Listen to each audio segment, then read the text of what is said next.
పంపాడని నిలదీయగా ఆ దేవుడు వదలలేదుగా.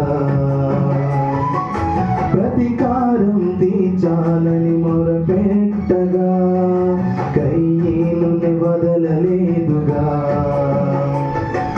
మృతులైన వారే క్షమించలేదు, పరదైసుకు వెళ్ళిన వదలలేదు. యేసు రక్తమే ఈ భూమిలో శత్రువులనైన క్షమించమని అడుగుతుంది. యేసు రక్తమే క్షమించమని మొరపెడు